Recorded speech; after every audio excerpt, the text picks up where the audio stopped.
Halo semuanya, selamat datang di First Industrial Talks atau InTalks.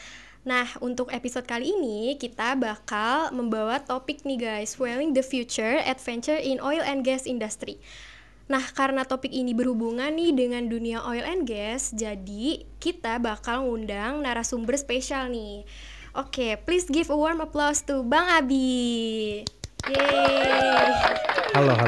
Halo Bang, gimana nih Bang kabarnya? Sehat? Alhamdulillah sehat. Naisya gimana? Aku juga sehat nih Bang, alhamdulillah. Tadi perjalanan gimana Bang? Agak sedikit macet, tapi so far lancar lah. Oke, Gitu. alhamdulillah kalau kayak gitu ya Bang. Oke, boleh nih Bang Abi diperkenalan dulu ke netizen dan audiens nih Bang yang bakal nonton podcast kita. Oke, halo semuanya. Nama gue Abi. Jadi gue alumni dari Teknik Industri angkatan 2015. Ya, so far sekarang lagi main lagi nih ke kampus lagi nih. Iya, udah lama banget ya Bang ya. Udah lama banget, udah cukup lama. Terakhir kapan Bang ke kampus Bang? Terakhir mungkin bisa setahun atau 2 tahun yang lalu ya. Udah lama banget ya Bang. Udah agak lupa sih. Iya, ini udah banyak berubah nih guys di kampus ini. Gitu. Ini juga baru nih kayaknya, Iya, baru sekali baru nih main ke ruang podcast ya. Ruang podcast, Iya. betul. Oke, nah karena tadi aku udah ngasih tahu ke kalian kalau misalkan Bang Abi ini berkarir di dunia oil and gas. Nah, boleh dikasih tahu nih Bang sekarang Bang Abi tuh posisinya apa sih dan bekerja di perusahaan oil dan gas apa? Oke, kalau untuk sekarang itu gua kerja di bidang oil and gas services itu di Halliburton Indonesia. Ya sekarang posisi itu di material control spesialis, ya khususnya sih di departemen supply chain ya, supply chain departemen. Dan ya kaitannya relate dengan role-nya itu berkaitan dengan warehouse operation lah gitu kalau di supply chain-nya. Kayak gitu. Oke nih Bang, nah sebelumnya nih kan aku pernah nih Bang ngelihat LinkedIn Bang Abi nih. Aku ngelihat nih LinkedIn-nya Bang Abi dan cocok banget nih dengan topik kita kali ini kan. Cuman yang aku lihat Bang Abi tuh sebelum di dunia oil and gas tuh pernah juga kerja di beberapa perusahaan. Nah, boleh diceritain gak sih Bang perjalanan karir Bang Abi dari pertama kali kerja sampai bisa di perusahaan oil and gas gitu? Oke, sebenarnya kalau ngomongin perjalanan karir ya, memang cukup panjang sih. Karena bisa dibilang kalau singkat cerita itu emang pengen kerja di dunia oil and gas industry itu. Emang tertarik lah bekerja di oil and gas. Nah, sebenarnya started karirnya itu pertama dulu pernah magang sih. Waktu zaman kuliah, itu kan ada PKL ya, PKL atau magang itu dulu pernah magang di SKK Migas. Itu kan memang udah terkait oil and gas dan ya makanya juga udah mulai suka di dunia oil and gas atau enggak pertambangan dulu tuh sukanya. Nah, tapi habis itu kan lulus tahun 2019 itu ya namanya habis lulus fresh graduate gitu kan. Ya kita mungkin pengen langsung dapat pekerjaan atau perusahaan yang kita pengenkan gitu. Cuma ya kadang ya harus membuka juga buat yang lainnya gitu kan kadang. Nah, makanya dulu habis lulus itu pertama join di perusahaan F&B, Food and Beverages Company gitu. Jadi makanan dan minuman. Tapi bidangnya masih sama supply chain. Nah, terus lanjut karena memang pengen berkarir di bidang tambang atau minyak gitu ya. Makanya masih sambil cari-cari yang lain waktu itu. Nah, akhirnya tapi dapat tawaran di perusahaan alat berat. Nah, so far nggak apa-apa lah karena alat berat ini kan deket sama tambang ataupun minyak dan gas. Jadi ya udahlah pindah dulu ke perusahaan alat berat. Nah, itu so far cukup lama di situ hampir 3 tahunan. Baru habis itu ya pengen berkarir lagi ya kan, masih pengen di oil and gas. Coba apply lagi di Halliburton itu dan kebetulan keterima. Jadi akhirnya barulah kesampaian ya dari sekian panjang itu barulah masuk ke oil and gas. Jadi gue bukan yang kayak lulus terus masuk ke tempat yang gue pengen. Jadi memang ada step-stepnya gitu. Betul. Oke, karena tadi berarti Bang Abi tuh sekarang di Halliburton Indonesia. Halliburton Indonesia. Nah, bagaimana sih Bang teknik industri ini diterapkan dalam pekerjaan atau role Abang nih di Halliburton Indonesia? Apakah membantu banget atau biasa aja gitu teknik industri? Teknik industri ya, oke. Kalau ngomongin kita spesifik teknik industri, sebenarnya di dalam dunia pekerjaan nggak bisa dibilang katakan spesifik teknik industri sih. Karena kalau peran teknik industrinya sendiri itu di dunia pekerjaan jadinya peran itu berdasarkan departemen atau divisinya. Karena kan kalau di perusahaan itu ada struktur organisasinya lagi ya. Ada struktur organisasinya, di dalamnya ada departemen-departemen, terus ada divisi-divisinya. Nah itulah yang berperan. Contoh kalau kayak gua kan jadinya sekarang di departemen supply chain. Ya supply chain terkait dengan pengadaan barang, terus pemindahan transportasi logistik dan kayak gitu-gitu. Terus terkait manajemen inventory itu kalau di supply chain. Nah beda lagi kalau di ya itu perannya terkait departemen ya mungkin ada HRD atau human capital, terus ada juga marketing dan sales, terus mungkin ada manufacturing and production dan lain-lain gitu ya. Nah jadi kalau misalnya spesifik teknik industri memang nggak ada sih kalau di perusahaan menurut gua ya. Tapi ya balik lagi ke mana departemen dia apa. Nah itulah yang berperan di dalam perusahaan gitu. Tapi ya kalau ngomongin teknik industri paling, nah teknik industri ini bisa masuk ke departemen apa aja sih. Nah paling kalau ke arah situ ya contohnya gua kalau paling simple adalah masuk ke supply chain karena ya teknik industri sendiri kan belajar supply chain ya. Jadi memang peluang besar untuk masuk ke departemen supply chain ini cukup besar. Terus di teknik industri itu bisa masuk kemana lagi? Bisa masuk ke engineeringnya sendiri bisa. Jadi memang untuk yang engineer itu teknik industri bisa masuk di sana. Iya, karena memang kalau fresh graduate rata-rata kalau masuk ke perusahaan memang dia di training lagi. Jadi memang untuk spesifik karena kan kalau teknik industrinya sendiri kan masih luas banget kan, masih luas banget. Nah nanti memang di perusahaan itu kadang ada trainingnya lagi sendiri gitu. Jadi untuk di engineeringnya sendiri tuh bisa. Jadi untuk yang pengeboran, untuk yang kayak completion kayak gitu-gitu bisa teknik industri. Terus ya di HRD juga bisa. Sempet gue waktu itu pernah interview itu HR-nya rekrutmennya itu teknik industri.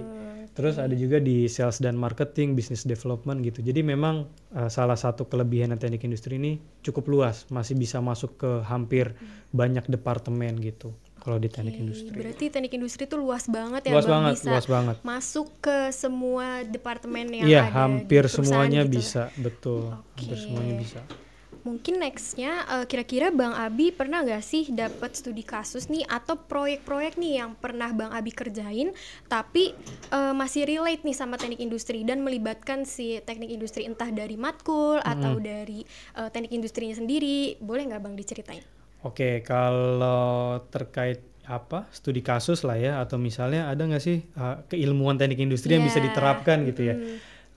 Contohnya kalau di sekarang gue kan di material control ya, supply chain gitu ya, khususnya di warehouse. Nah kalau di warehouse itu salah satu indikator kita tuh bekerjanya baik atau enggak lah, atau KPI-nya lah.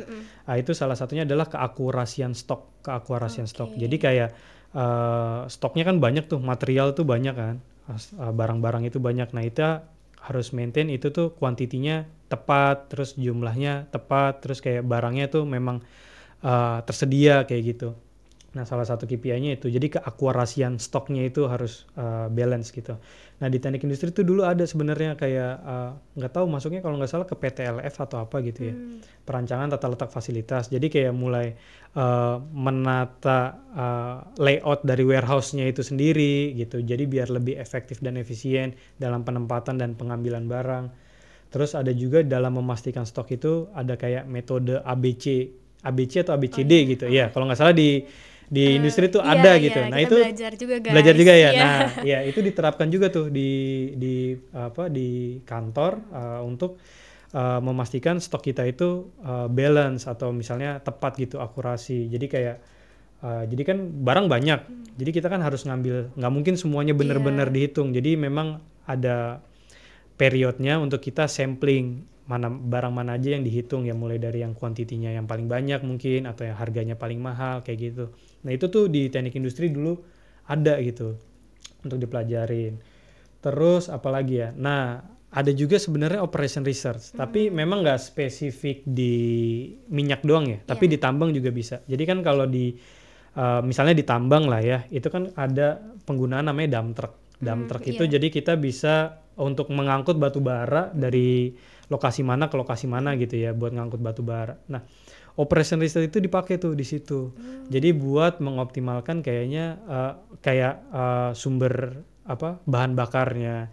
Terus kayak karena dia kan ngangkut bahan batu bara gitu ya dari titik A ke titik B gitu ya. Nah, itu ya kayak mulai dari bahan bakarnya, terus yang dihitung variabelnya apalagi jumlah pekerja. Karena itu memang 24 jam pengangkutan itu tuh 24 jam gak berhenti-berhenti. Ya jadi kayak operation research itu dipakai tuh di situ untuk mengoptimalkan itu tadi bahan bakarnya, jumlah pekerjanya, terus kayak rutenya. Mungkin dia akan meriset di situ dengan variabel-variabel itu biar optimal nih pengangkutan batu baranya itu. Jadi operation research itu juga menarik kalau memang bisa paham di situ, walaupun memang susah ya. Memang susah, iya benar susah. Udah dapat belum operation? Udah dapat ya? Udah. Nah itu memang sebenarnya kalau bisa paham operation research itu peluang karirnya cukup peluang karirnya cukup oke lah gitu. Nggak banyak di Indonesia malah sebenarnya. Malah banyak di luar negeri untuk operation research. Kalau misalnya bisa menguasai operation research itu keren sih, walaupun memang susah. Oke nih, berarti buat temen-temen nih, berarti kita harus benar-benar belajar nih ya guys. Tadi matkul-matkul yang disebut sama Bang Abi kalau misalnya emang pengen berkarir di dunia oil and gas atau pertambangan gitu. Apalagi betul. Tadi yang operational research itu ya Bang. Kunci buat kalian nih guys kalau misalkan mau berkarir di dunia oil and gas atau pertambangan. Betul. Gitu. Nah tapi kalau operation research nih, gue pernah lihat-lihat sendiri juga ya prospek karirnya itu.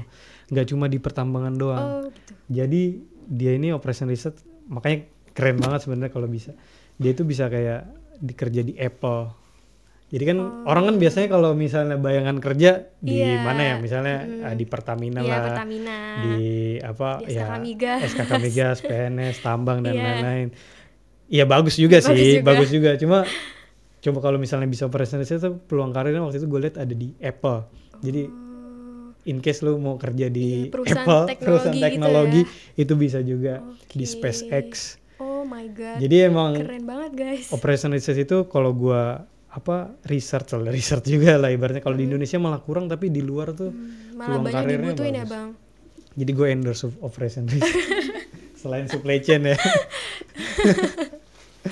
Oke nih Bang, selanjutnya gimana sih Bang nih peningkatan efisiensi dan produktivitas dengan teknik industri, melalui teknik industri. Jadi ada nggak sih Bang untuk teknik industri ini bisa meningkatkan si produktivitas ini? Perusahaan ya? Iya perusahaan.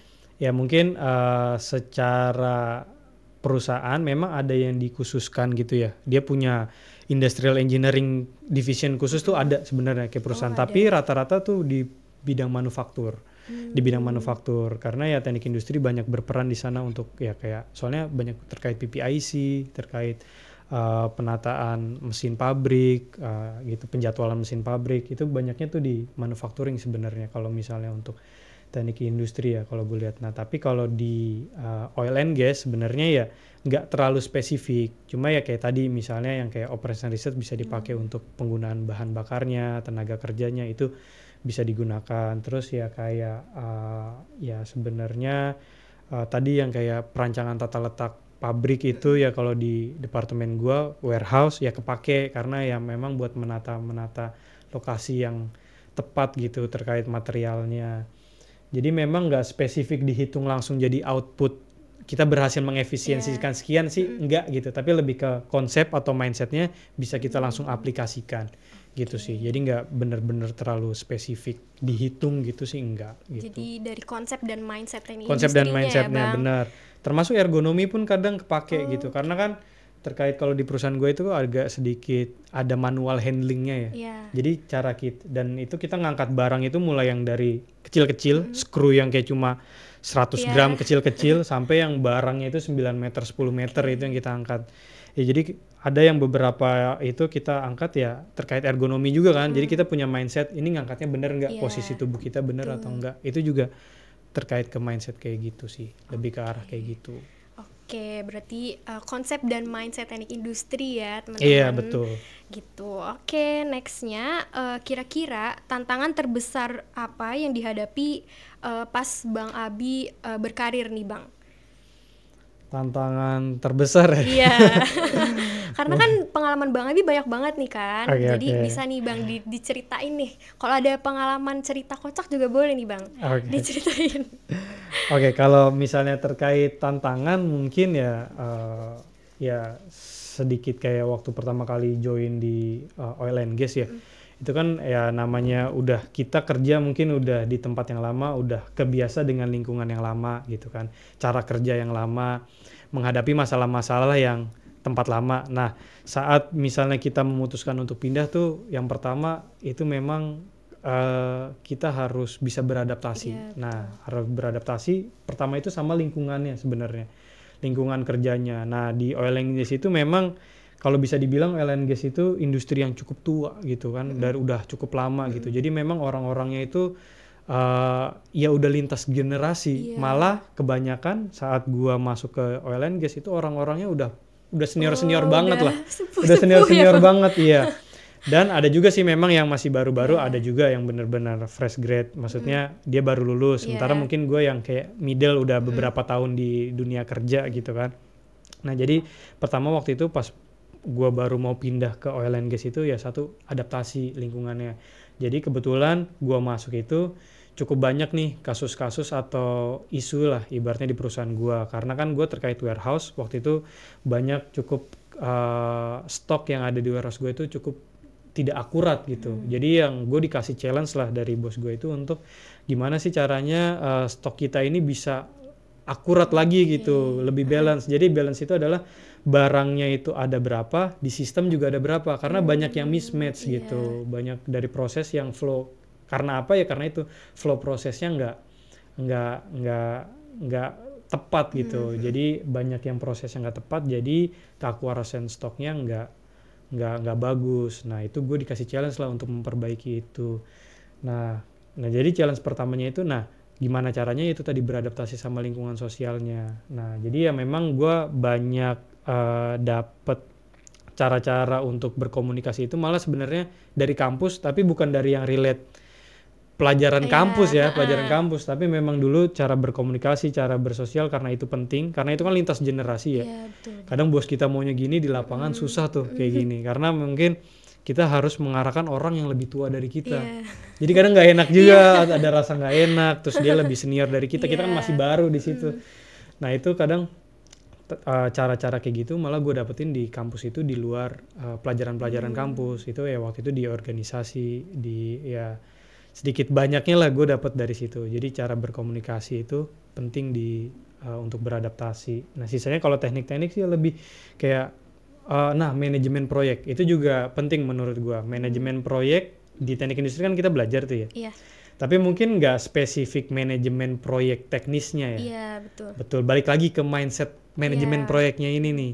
Karena kalau ngomongin teknisnya sebenarnya manajemen proyek agak sedikit kalah sama anak-anak teknik sipil sih menurut gua, karena dia kan banyak relate ke dunia konstruksi kayak gitu-gitu. Proyek-proyek ya, Bang. Betul-betul. Tapi mindset Menpro ini itu cukup menurut gua bisa dipakai di segala bidang menurut gua, karena kan ya manajemen proyek gitu. Ya in case menurut gue suatu hari kan kalian pengen lah suatu saat menjadi seorang leader, seorang manajer gitu kan. Nah, tools manajemen proyek ini sebenarnya oke juga karena dia tuh terkait scheduling. Jadi kan namanya proyek kan ada batas waktu ya, ada deadline gitu kan. Ya dia terkait untuk memanage scheduling, terus memanage budget, memanage sumber daya alam. Nah, konsep manajemen proyek ini cukup kepake kalau misalnya kita punya proyek-proyek yang pengen lagi kita kerjain gitu. Jadi konsepnya sih, jadi kan kita bisa memetakan nih aktivitas pekerjaannya apa aja, durasinya apa aja.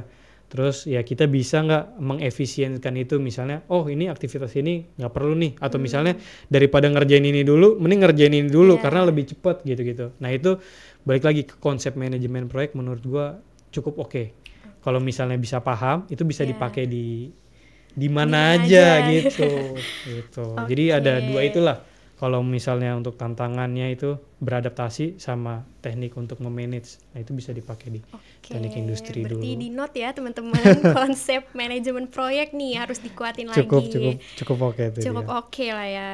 Nah karena tadi aku udah nyebutin nih Bang, kan boleh nih Bang diceritain tentang pengalaman lucu nih Bang, atau cerita menarik nih dari Bang Abi yang udah berkarir lama nih. Nah kan gak harus di perusahaan yang terakhir ini ya Bang, boleh dari sebelum-sebelumnya juga boleh diceritain nih. Iya. Sebenarnya kalau lama nggak lama-lama banget lah ya, baru masuk berapa tahun masih banyak yang lebih senior lagi. Cuma ya pernah dulu ya ini kisah-kisah di ini aja ya, di dunia pekerjaan. Jadi dulu, nah memang dulu gue pernah kerja di suatu perusahaan lah yang nggak usah disebut lah.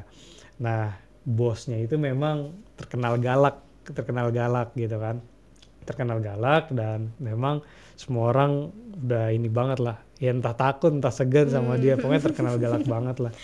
Nah memang kalau dunia rata-rata ya dunia mining atau dunia oil gas itu orangnya agak sedikit strict lah. Nah bos gue nih tegas-tegas. Nah bos gue termasuk yang superior nih. Nah suatu saat, nah ini kan gue dulu kalau kerja itu nggak dapat laptop, dapatnya memang PC gitu ya, PC. Nah yang dapat laptop itu cuma yang kayak supervisor gitu kan. Nah posisi supervisor gue lagi cuti, nah ya kan. Nah sementara manajer gue ini, jadi kalau urutan, ngerti kan ya, maksudnya kalau misalnya kita staff nih, atasnya tuh ada supervisor, atasnya ada lagi itu ada manajer, jadi nah kayak gitu. Nah supervisor gue lagi cuti lah.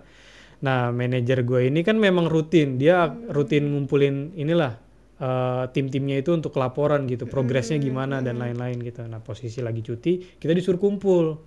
Nah disuruh kumpul, nah kan kita nggak bawa apa-apa ya, adanya PC, disuruh datang ke ruangannya dia lah, datanglah ke ruangannya dia, terus tiba-tiba kalian ini enak aja ya datang lenggang kangkung, nggak bawa apa-apa, lenggang kangkung tuh kayak lalalala datang gitu kan, nggak bawa apa, gimana Pak, kita nggak punya laptop, nggak punya, ya maksudnya kita punyanya PC gitu, nggak ada yang bisa kita ini, ya bawalah ke sini, dia bilang kayak gitu kan dengan teriak-teriak gitu sambil marah-marah gitu, bawalah ke sini. Nah kan gimana Pak, maksudnya PC saya di sana jauh gitu, ya bawalah, saya nggak mau tahu gitu kan, ibaratnya namanya bos ya kan. Nah habis dibentak kayak gitu ya gue diem dulu tuh, nggak langsung ngambil, diem dulu. Gue dalam hati, ambil nggak ya, kalau ambil bego nih gue, maksudnya ngapain juga ngambil PC segede-gede itu ya Bang, gede gitu terus ke situ, tapi kalau nggak ngambil gue kena juga. Akhirnya gue mikir tuh, ambil nggak, ya udahlah ambil lah, gue bilang gitu, daripada nih orang teriak-teriak mulu. Akhirnya gue ambil lah itu. Jadi gue pernah ngambilin itu PC, akhirnya gue copotin kabelnya, monitornya gue copotin, PC-nya gue copotin. Dan itu jarak lumayan, ya nggak deket-deket banget lah, tapi nggak jauh-jauh banget, cuma ya 20-50 meter ada gitu. Jadi gue nyopotin satu-satu, monitornya gue bawa ke tempatnya dia, keyboardnya gue bawa ke tempat dia. Ya itulah kali-kali. Terus ya di sana tuh masangin lagi keyboardnya, monitornya dipasang lagi, terus baru ya Pak ini saya udah ngerjain ini. Gitu loh, maksudnya segitunya gitu. Segitunya ya Bang, sampai nyopotin, cuma ya udahlah, itu udah jadi cerita udah lewat. Lucu aja lah Bang. Oke, untuk nextnya kita bakal ngomong ini Bang tentang sustainability dan teknik industri, karena kan untuk sekarang nih kita lagi banyak banget nih Bang yang ngomongin tentang sustainability gitu, keberlanjutan. Nah peran teknik industri dalam mendukung keberlanjutan dan pengurangan dampak lingkungan tuh gimana sih Bang? Apakah dari teknik industrinya langsung berpengaruh atau penerapannya aja gitu? Oke. Sebenarnya kalau ngomongin sustainability, apa maksudnya spesifik ke teknik industri, balik lagi mungkin nggak ada yang spesifik teknik industri melakukan apa gitu. Sebenarnya nggak terlalu ada sih kalau di kantor gua atau di perusahaan gua gitu.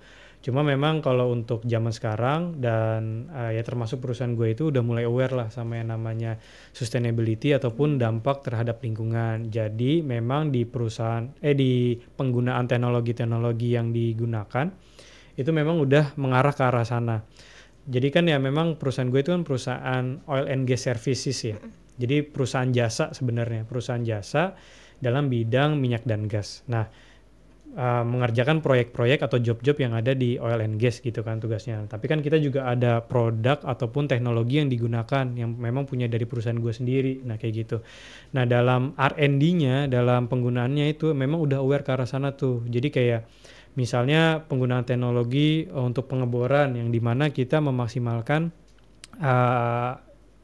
percepatan dalam pengeborannya tersebut. Jadi penggunaan sumber dayanya kayak mungkin listrik dan bahan bakar dan lain-lain itu bisa lebih ke reduce, lebih berkurang. Itu mulai memang dikampanyekan seperti itu.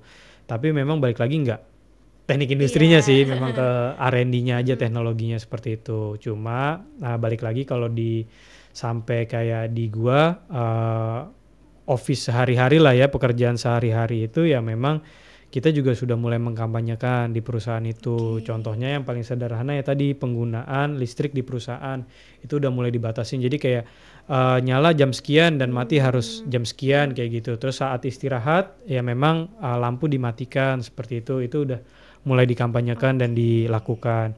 Terus dalam pekerjaan sehari-hari kita juga termasuk gua itu juga dituntut tuh untuk kayak melakukan hal-hal kayak gitu. Contohnya kalau di tempat gue itu kan warehouse operation ya, itu terkait ada namanya aktivitas picking packing, jadi mengambil barang dan mempacking barang untuk dilakukan pengiriman gitulah ya, ekspor ataupun pengiriman domestik seperti itu. Nah dalam penggunaan packingnya itu kita menggunakan kardus atau karton box yang bekas, jadi ya masuk ke prinsip 3R itu digunakan reuse, recycle sama reduce ya.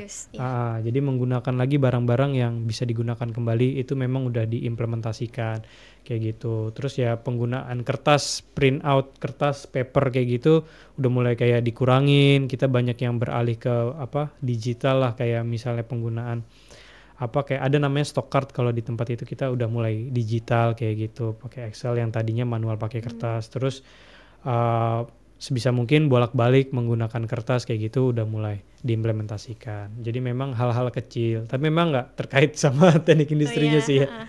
Tapi memang udah aware kayak gitu-gitu. Berarti penerapannya udah oke banget nih Bang di perusahaan Abang ya? Iya, jadi ya hal-hal kecil lah sebenarnya gitu. Nggak yang gede-gede banget ngapain gitu mengurangi emisi karbon apa gitu. Mungkin ada gitu ya secara globalnya, tapi kalau kita mulainya dari yang hal kecil. Betul, gitu. Dari yang hal-hal kecil. Oke, nah untuk nextnya, kira-kira menurut Bang Abi atau pendapat Bang Abi sendiri nih, masa depan dari industri minyak dan gas nih kayak gimana sih Bang? Apakah bisa sustain sampai panjang atau gimana? Oke, kalau ngomongin oil and gas sebenarnya gini, kalau minyak ya, dari dulu kan mungkin kita diajarin kalau minyak itu terbuat dari fosil-fosil yang sudah terkubur berjuta-juta tahun yang lalu gitu, dan cadangannya itu sangat sedikit kayak gitu ya. Tapi ya kalau bisa dibilang ya itu dari dulu udah diomongin kayak gitu tuh. Cuma sampai sekarang pun ya, sebenarnya ada lagi atau kayak gimana ya, sebenarnya ada aja gitu.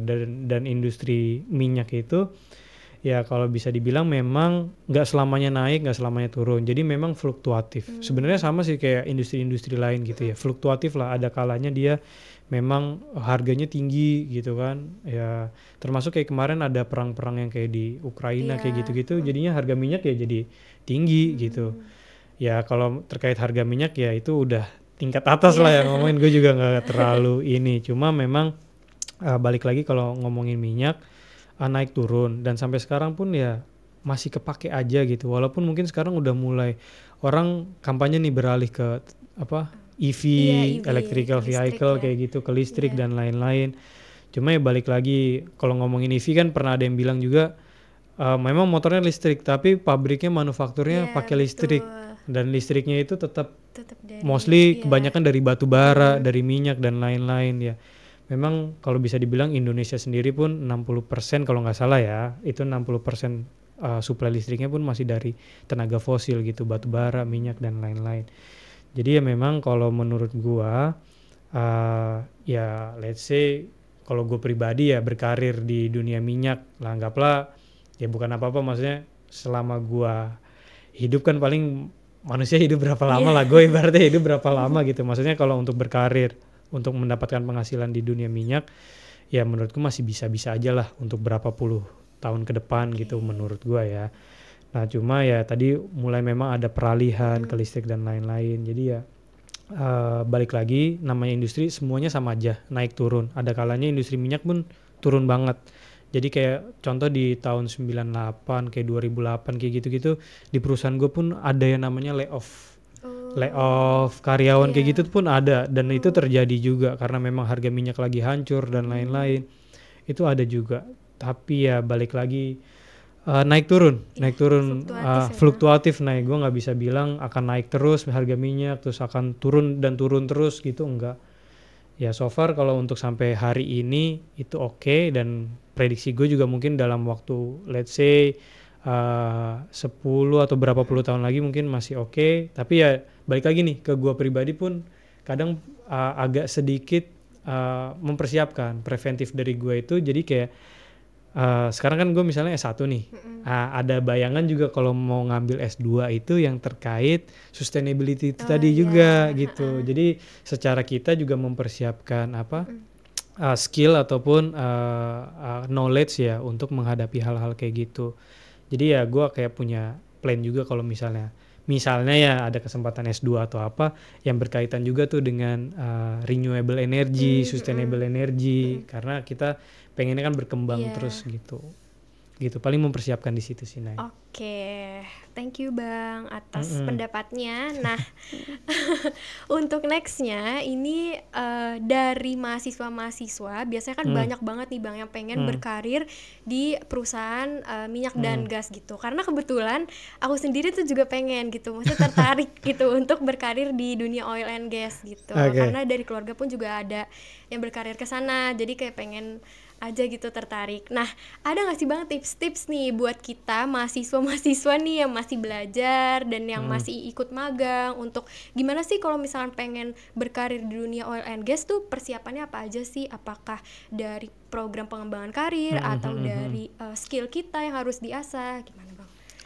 Oke, kalau ngomongin jurusan background teknik industri memang cukup terbuka. Terus ya balik lagi kalau ngomongin gimana sih caranya masuk ke oil and gas industry, memang di perusahaan ini ada beberapa jalur ya. Yang pertama mungkin kalau yang untuk fresh graduate atau early career itu bisa beberapa jalur. Biasanya perusahaan itu ngebuka namanya kampus recruitment atau kampus hiring. Dia jadi kalian untuk yang early career itu bisa langsung apply gitu, jadi bisa langsung masuk juga. Dan kalau program itu tuh biasanya udah full kayak pakai training dan lain-lain, jadi memang walaupun memang kita nggak mendalami suatu bidang itu nanti akan di training lagi tuh di situ untuk perusahaan-perusahaan itu. Terus ada juga yang kayak contoh kayak gua itu jalurnya itu adalah experience hire atau pro hire gitu, jadi memang gua di hire berdasarkan pengalaman pekerjaan gua sebelumnya nih. Nah kebetulan gua kan di supply chain dan waktu itu relate bidangnya itu alat berat yang mungkin sedikit banyaknya mirip-mirip lah, makanya masih bisa masuk gitu dari bidang itu. Jadi mungkin secara nggak langsung tuh kalau untuk masuknya ada dua jalur itu sih, early career sama pro hire atau experience hire kayak gitu. Terus, nah gimana sih maksudnya kalau kita menyiapkan, misalnya kita ya sebagai mahasiswa menyiapkan biar bisa masuk, ya balik lagi memang kalau ngomongin kita mau ngedaftar itu kan memang pakai CV ya. Nah di CV itu kan mungkin tertera aspek-aspek apa aja yang mungkin dilihat kalau di oil and gas. Ya memang satu ya mungkin dari background udah masuk tuh engineering sebenarnya. Yang kedua kalau misalnya mau ditambah nilai plus ya memang kita punya pengalaman-pengalaman yang relate sama oil and gas gitu, ataupun subjek-subjek atau matkul-matkul yang kayak tadi tuh mungkin relate bisa berguna di oil and gas gitu ya, tadi supply chain ataupun ya engineering apalah ibaratnya operation research kayak gitu-gitu. Itu bisa berguna. Kedua adalah ya pengalaman magang mungkin sedikit banyaknya, walaupun menurut gua nggak relate, nggak 100% tapi agak sedikit bisa lah saat itu lo jual gitu lah, saat apply itu lo jual ya, misalnya bisa pernah magang di tambang atau di minyak, itu ibaratnya itu bisa cukup menjual gitu. Jadi kalau misalnya emang pengen berkarir di sana, oh ya udahlah magangnya kalau bisa di tempat yang bidang industrinya sama, linear gitu. Kedua ya kalau misalnya sertifikasi misalnya ya ada juga memang kayak kalau gue lihat itu ada yang kayak K3 Migas misalnya kita memang pengen di bidang K3 teknik industri juga bisa di K3 tuh K3 misalnya ada yang K3 Migas itu sertifikasinya memang ada yang rata-rata sih yang kalau gue temuin berbayar cuma ya mungkin ada beberapa mungkin yang gratis bisa mungkin dicari gitu ya tapi gitu mungkin harus ekstra nyari kalau yang berbayar mah cukup banyak gitu. Jadi ya memang ada beberapa sertifikasi yang mungkin bisa diambil yaitu kayak sertifikasi K3 Migas terus ya apa ya so far sih itu kalau misalnya contoh gue sih memang mendalami di supply chain aja ya karena memang supply chain itu rata-rata di semua perusahaan itu ada dan oil and gas itu punya supply chain.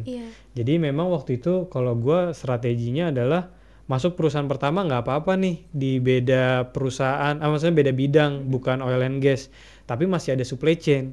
Jadi so far kalau mau pindah ke oil and gas itu kan juga ada supply chain. Jadi gue bisa bisa pindah gara-gara supply chainnya itu kayak gitu. Ya jadi itu aja sih sebenarnya kalau misalnya mau masuk di oil and gas.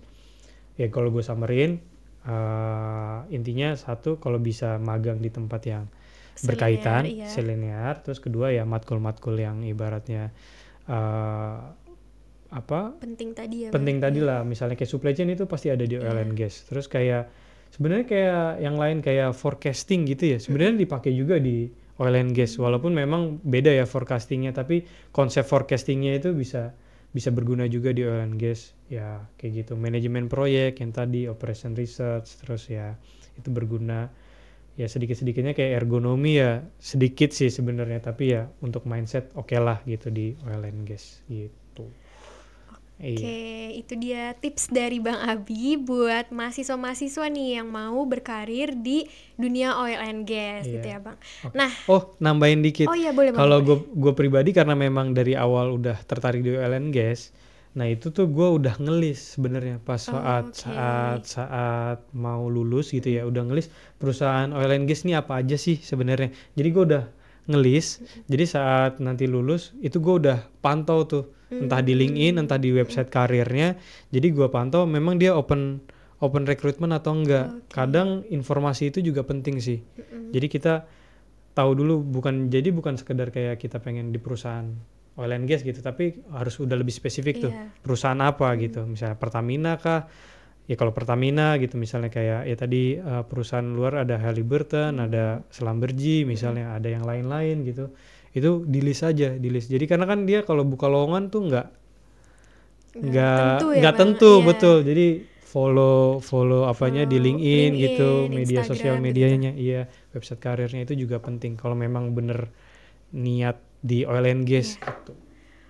Oke, itu dia tambahan dari Bang Abi yang benar-benar berguna banget ya teman-teman. Kalau bisa cari-cari informasi nih dari sekarang, mulai dari LinkedIn atau dari website karirnya atau follow Instagram dari perusahaan-perusahaan yang emang teman-teman pengen join nanti setelah lulus gitu. Oke, untuk sesi terakhir nih Bang. Nah, beberapa hari yang lalu nih kita udah buat open question di Instagram HMT_UPNVJ. Nah, ada beberapa pertanyaan nih Bang dari audience followers HMTI UPNVJ gitu. Nah, ini aku udah pilihin beberapa pertanyaannya, nanti bisa Bang Abi jawab. Oke. Aneh-aneh gak nih ya? Oke, kita langsung masuk ke sesi tanya jawab bersama Bang Abi. Oke, yang pertama nih Bang, ada dari Anis.Fadilah. Sistem ekspor impor oil dan gas itu bagaimana ya? Oh, sistem ekspor dan impor. Iya, ekspor dan impor oil and gas. Oke. Mungkin gue jelasin atau paparin yang berdasarkan di perusahaan gue aja ya. Sebenarnya di perusahaan gue kadang perusahaan itu bisa beda-beda sih strategi ekspor importnya. Nah kalau di gue ini sedikit cerita, gue kan divisi supply chain. Nah di dalam supply chain ini kalau di perusahaan gue itu cuma ada 4 departemen lagi nih di bawahnya.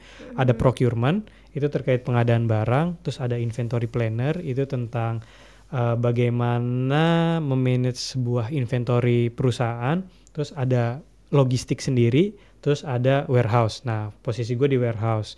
Nah, kalau terkait import ekspor itu biasanya paling detail itu di logistik sebenarnya, di bagian logistik. Jadi tapi yang gua tahu di logistik pertama caranya gimana kalau untuk importasi itu pertama kita ada yang melakukan namanya pembelian barang kan pertama. Nah pembelian barang ini dilakukan biasanya oleh procurement atau enggak kadang purchasing lah ibaratnya kita melakukan pembelian barang gitu ke perusahaan di luar gitu ibaratnya. Nah itu untuk mengimportnya itu nanti dilanjutkan oleh si tim logistik ini. Nah dialah yang mengatur ini karena pertama itu yang perlu dalam pembelian barang pertama itu ada yang namanya Incoterm lah. Incoterm itu ini agak sedikit teknis ya ngomongnya sedikit teknis. Jadi ya Incoterm itu lebih kayak barang ini itu sederhananya perjanjiannya kayak gimana sih? Kayak misalnya barang itu saat kita udah beli dari perusahaan si suppliernya ini yang mengatur pengiriman barangnya si perusahaannya dia atau perusahaan kita. Nah itu tuh ada perjanjiannya, itu namanya Incotermnya lah ibaratnya. Nah kalau misalnya perusahaannya dia, ya udah kita kayak ibarat beli di Tokped aja lah, atau di Shopee. Jadi kita beli udah tunggu sampai di rumah kita aja. Nah sama kayak gitu. Ada sistem yang kayak gitu. Jadi perusahaan beli ini dalam pengiriman barangnya itu udah diatur sama mereka. Jadi kita udah terima aja barang itu udah nyampe di tempat yang kita pengenin. Ada yang kayak gitu. Ada juga yang kita harus atur tuh barang itu dikirim dari dari sana menggunakan forwarder apa, misalnya trackingnya apa, atau menggunakan air freight kah, atau menggunakan kapal kah. Nah itu ada juga yang kita atur sendiri kayak gitu. Terus ya balik lagi dia nanti terkait importasi ada berkaitan dengan bea cukai dan lain-lain, itu terkait nanti ada HS code kayak gitu-gitulah. Barang-barang yang besi baja ini kayak kan ada barang-barang besi baja bisa diimpor atau enggak kayak gitu-gitu. Agak sedikit teknis tapi itu banyak berkaitan sama logistik gitu. Nah kalau untuk bagian warehouse sendiri atau di posisi gue sendiri sebenarnya import ya tinggal nerima barang aja sih sebenarnya gitu. Nah kalau terkait ekspor, nah bagian gue itu ada sedikit andil. Jadi gue membuat yang namanya pertama barang yang pengen gue ekspor itu kita yang mempersiapkan. Mulai dari packagingnya, kita harus tahu packagingnya yang proper seperti apa. Terus kalau misalnya barang itu termasuk barang itu kategori dangerous goods atau barang-barang berbahaya kayak chemical berbahaya, ataupun barang-barang yang kayak baterai, ataupun barang-barang yang kayak radioaktif, itu ada standar khususnya gitu, ada standar khususnya. Jadi satu pengkategorian barang itu penting untuk ekspor dan impor. Jadi jenis barang itu terkait apa gitu. Terus ya ada namanya manifest dokumen. Manifest dokumen itu yang kayak commercial invoice, terus ya kayak packing list dan lain-lain. Jadi secara dokumentasi juga harus diperhatikan. Terus ya tadi terkait pajak, pembebanan dan lain-lain itu sebenarnya logistik sih. Gue juga kurang paham kalau terkait yang kayak gitu-gitunya pajaknya. Kayak gitu kalau import ekspor. Terima kasih Bang Abi atas jawabannya. Semoga Kak Anis Fadila ini bisa tercerahkan lah ya dengan jawabannya Bang Abi. Industri, nggak tahu juga atau random. Ini sebenarnya iya industri cuman kayak umum juga boleh nanya sih. Oke, untuk pertanyaan berikutnya nih Bang. Pertanyaan kedua ada dari @holid_umardano. Boleh dijelasin lebih rinci nggak Bang sebenarnya material control tuh perannya di alur produksi kayak gimana? Oke, untuk spesifik material control ya berarti role gue ya. Oke, kalau tadi balik lagi ngelanjutin kan departemennya ada 4 tuh tadi, procurement, inventory planner, logistik, sama warehouse. Nah material control ini posisinya sebenarnya di warehouse ini, warehouse operation. Jadi tugasnya sebenarnya role-nya itu memanage barang atau material, memang material kontrol barang yang masuk, terus storage-nya, cara menempatkan barangnya, sama issuing-nya tadi. Ya issuing adalah pengeluaran barang. Jadi memang terkait ke sana kalau material kontrol spesialis, spesifiknya di warehouse operation. Jadi terkait penerimaan barang, tadi kan barang itu ada macam-macam tuh. Ada yang kategorinya spare part, ada kategorinya chemical, ada kategorinya ya tadi dangerous goods yang tadi ada yang radioaktif, terus ada yang eksplosif. Nah itu beda-beda penanganannya. Jadi ya material control ini ya salah satunya bisa berkomunikasi karena kita berkaitan dengan banyak stakeholder juga ya terkait ke logistik. Kalau misalnya eksplosif ya ada orang namanya LESR gitu yang memang menangani tentang eksplosif. Terus ya kalau misalnya baterai ada yang namanya baterai safety officer. Jadi memang berkaitan sama orang-orang yang teknikalnya khususnya lagi sebenarnya ada. Jadi material control untuk penerimaan barang itu terus mengatur penempatan barangnya tersebut. Jadi kayak spare part ya mungkin bisa ditempatkan di kabinet atau rak-rak yang seperti biasa. Tapi kalau baterai kita punya kabinet khusus yang memang udah standarnya untuk baterai. Untuk yang ada pencegahan untuk kebocoran baterai. Jadi untuk kebakaran itu memang udah sediakan lah dan memang udah dikhususkan. Termasuk barang-barang yang tipenya lain ya kayak tadi yang lain-lain. Jadi untuk penempatan barangnya itu kita kontrol juga, terus sama pengeluaran barang kita kontrol juga gitu. Jadi memang lebih ke itulah. Sederhananya ada 3 sebenarnya untuk penerimaan, penyimpanan sama nanti pengeluarannya gitu. Dan metode-metodenya kadang beda-beda kayak gitu sih. Nah itu material control di situ. Oke, terima kasih Bang Abi. Untuk pertanyaan ketiga nih Bang, kita ada 5 pertanyaan BTW. Oke. Pertanyaan ketiga dari @tansaf_. Bagaimana sistem alur kontrol terkait proses oil and gas di perusahaan dan teknologi apa aja sih yang dipakai? Oke.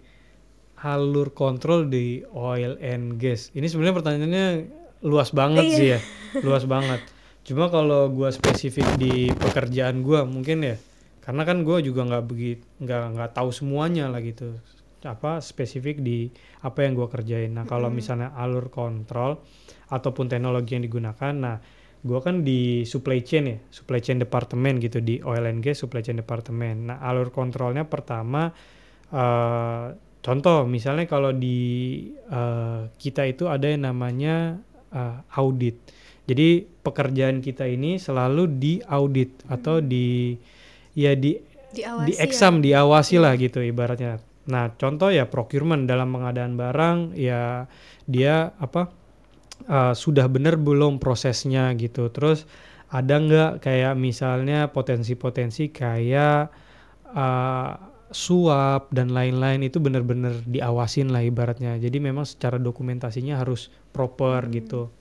Terus misalnya di logistik sendiri itu barang yang kita import itu semuanya tuh diaudit.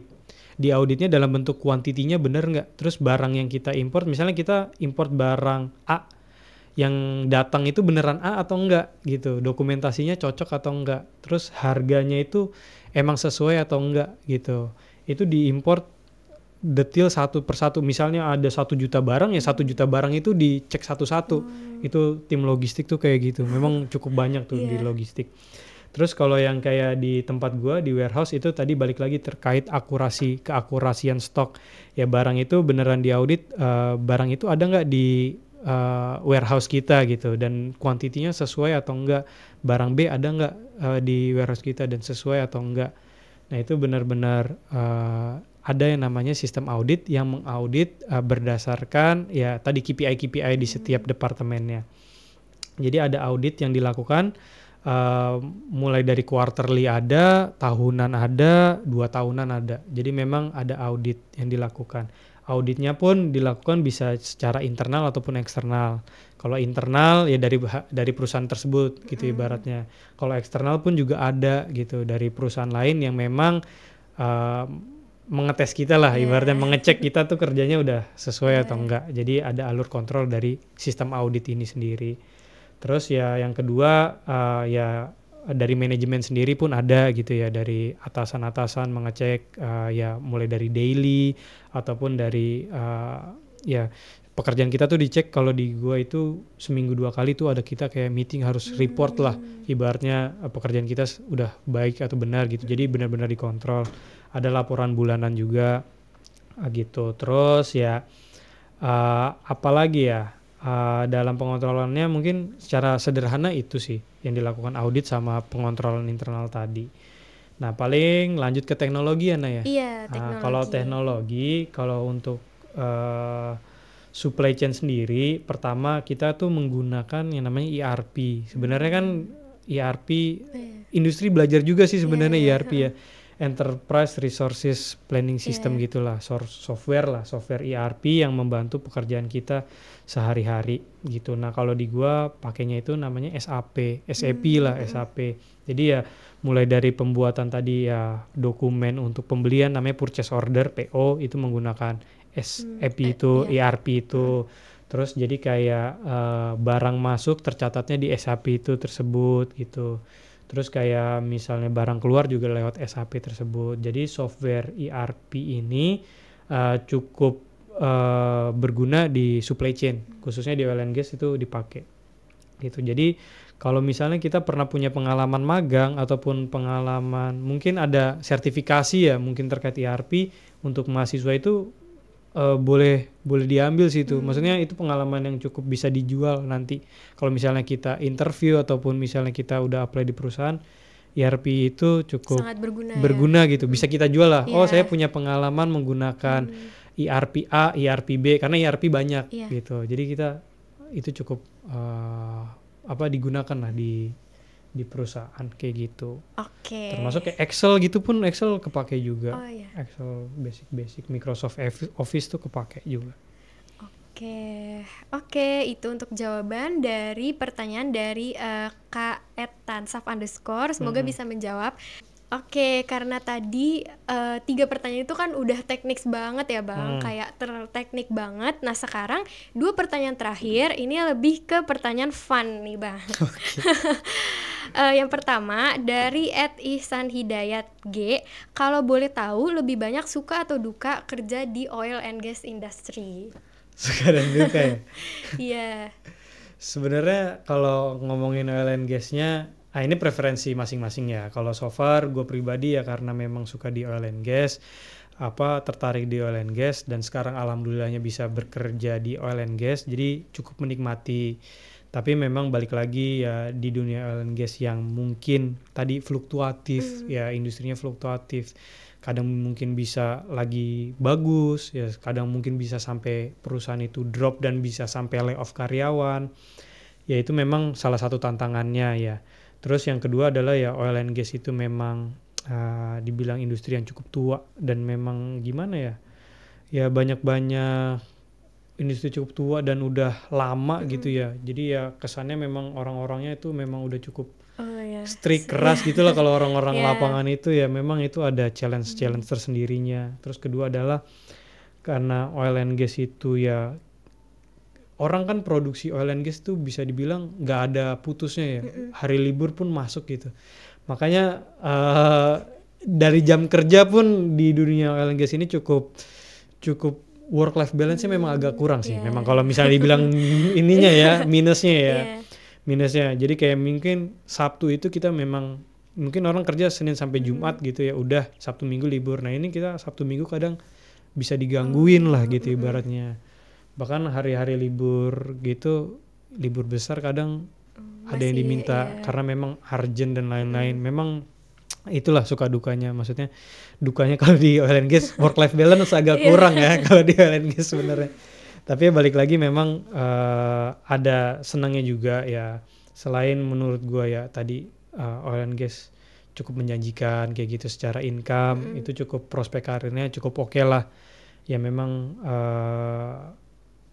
ya cukup saat memang udah kerja kita capek terus memang kita mendapatkan yang memang sesuai gitu ya, jadi ya worth it aja gitu. Jadi worth it aja. So far juga untuk peluang karir selanjutnya menurut gua kayak ya mau berkarir di oil and gas itu cukup menjanjikan lah, cukup berkarir ya ntar mau ke renewable atau tapi kan dasarnya kan energi ya, backgroundnya energi di dunia energi, jadi ya oke aja gitu. Jadi ya so far gue enjoy di oil and gas ya. Tadi kayak dukanya minusnya lah ya itu masih acceptable sih sebenarnya. Balik lagi ke orangnya, harus pinter-pinter manage waktunya, pinter manage ya pekerjaannya, itu balik lagi ke orangnya. Menurut gue tetap masih bisa kayak sekarang buktinya masih bisa hadir di podcast ini gitu, maksudnya masih bisa ngelakuin kegiatan-kegiatan lain gitu. Jadi fun lah, gue enjoy di oil and gas. Enjoy lah Bang. Oke, untuk pertanyaan terakhir dari Dance Chung. Nah, ini nih Bang, ini aku banyak banget nih mendengar rumor-rumor nih mengenai oil and gas ini. Jadi, pertanyaan dari Dance Chung ini, apa rumor mengenai jika ingin berkarir di oil and gas harus punya kenalan itu benar? Kenalan ya. Iya, karena kan banyak banget yang bilang nih Bang, kayak benar. Katanya kalau mau kerja di minyak atau kerja di tambang tuh harus punya orang dalam. Betul. Nah ini gue juga nggak ngerti ya. Jadi pertama kali gue masuk ke perusahaan gue yang sekarang, oil and gas gitu ya. Ya kenalan lah sama orang-orang yang di situ kan. Ya ada aja 1-2 orang yang nanya, di sini apa maksudnya dibawa siapa gitu tuh, pertanyaannya memang langsung menjurus ke situ. Nah gue juga nggak begitu ngerti, tapi setelah gue masuk ke sini, kalau yang gue lihat emang banyak sih kalau gue lihat yang kayak memang dia itu masuk ke dalam perusahaan itu memang dia itu punya apa koneksi gitu, atau relasi, entah itu omnya, entah itu gue nggak menutup kemungkinan memang ada sih di dunia kerja. Tapi menurut gue nggak di oil and gas aja sih, sebenarnya di banyak perusahaan tuh kayak gitu. Tapi terus kita yang nggak punya relasi atau orang dalam kayak gimana? Nah itu menurut gue apa ya? Ya nggak bisa berkecil hati juga sih sebenarnya, karena memang kalau misalnya kita mempunyai skill tadi, misalnya background pendidikan kita udah sesuai, terus kita punya pengalaman yang memang menunjang kita masuk ke perusahaan tersebut, menurut gue itu terbuka lebar kok, maksudnya karena balik lagi nih, misalnya gue sekarang udah di dunia oil and gas, misalnya mau nggak gue ngajak adik-adik tingkat gue misalnya masuk ke perusahaan gue, mau banget cuma karena memang balik lagi sih, kita memang ada kecenderungan bekerja itu lebih nyaman dengan orang yang lebih kita kenal gitu. Tapi balik lagi, nggak semua orang itu kan bisa kita ajak, pasti orang itu tetap akan memilah lagi orang yang kita ajak nih emang bisa nggak ya nanti bekerja di tempat kita gitu. Karena kan kalau misalnya dia ya anggaplah nggak perform gitu, minim-minim datang aja telat atau misalnya attitude-nya kurang baik, ya itu kan juga nggak enak buat kita yang ngebawa gitu. Jadi balik lagi, memang menurut gua networking itu penting. Jadi ya kalian itu atau kita lah, termasuk gua pribadi pun masih ya kita menjalin network ke mana aja gitulah ibaratnya. Itu penting. Kedua ya maksudnya kalau mahasiswa sama senior, sama mungkin di tempat kalian magang, itu usahakan minimal kalian walaupun misalnya cuma sebulan 2 bulan, minimal paling minim itu kalian dapat yang namanya network kan. Nah itu networking makanya penting, attitude itu penting makanya. Terus ya balik lagi, kalau misalnya kita nggak punya yang namanya network ataupun misalnya orang dalam gitu ya, as long as kita punya skill ataupun hal yang bisa kita jual, itu perusahaan pun akan ambil gitu. Walaupun nggak punya orang dalam lah gitu ibaratnya, kalau kita memang bisa tunjukkan kita punya nilai, ya perusahaan akan ambil dan peluang karir akan terbuka buat kalian gitu ya. Jadi kesimpulannya memang networking itu penting, orang dalam agak sedikit berpengaruh, tapi jangan takut selama kalian memang punya nilai ataupun value yang bisa kalian jual ke market gitu, ke industri. Kayak gitu. Betul. Oke, ini dia pertanyaan terakhir dari audiens HMTI_UPNVJ.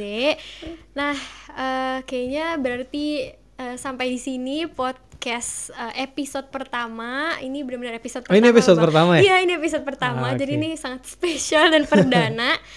Nah, makasih juga buat Bang Abi udah mau nyempetin waktunya dan mau nih diganggu hari weekendnya buat datang ke podcast HMTI. Oke guys, buat selanjutnya ditunggu ya podcast episode kedua. Dadah. Thank you.